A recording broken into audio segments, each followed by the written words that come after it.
ইউনূস সরকার সাধারণ মানুষ ও আওয়ামী লীগ নেতাকর্মীদের খুন করতে জঙ্গি খুনিদের অবাধে সুযোগ করে দিয়েছে বলে দাবি করেছেন আওয়ামী লীগের সভাপতিমণ্ডলীর সদস্য জাহাঙ্গীর কবির নানক। তিনি বলেন, জঘন্য অপরাধীদের মদদ যারা দিচ্ছে তাদের বিচার একদিন বাংলার মাটিতে হবেই। গতকাল আওয়ামী লীগের ভেরিফাইড ফেসবুক পেজে এক বিবৃতিতে কথা বলেন আওয়ামী লীগের সভাপতিমণ্ডলীর সদস্য জাহাঙ্গীর কবির নানক। সেখানে ডক্টর মোহাম্মদ ইউনূসের বিরুদ্ধে অবৈধভাবে ক্ষমতা দখল করে হত্যা, অগ্নিসংযোগ ও লুটপাটের অভিযোগ তোলেন নানক। তিনি বলেন, সাধারণ মানুষের শান্তি স্বস্তি কেড়ে নিয়েছে ইউনূস সরকার।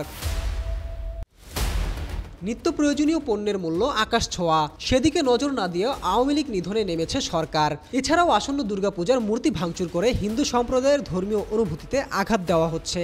থানা লুটপাটকারী ও অবৈধ অস্ত্রধারীদের ধরা হচ্ছে না, গ্রেফতারও করা হচ্ছে না, বরং সুযোগ দেওয়া হচ্ছে। এই জঘন্য অপরাধীদের যারা মদদ দিচ্ছে তাদের বিচার একদিন বাংলার মাটিতে হবে বলে হুঁশিয়ারি দিয়েছেন সাবেক এ মন্ত্রী।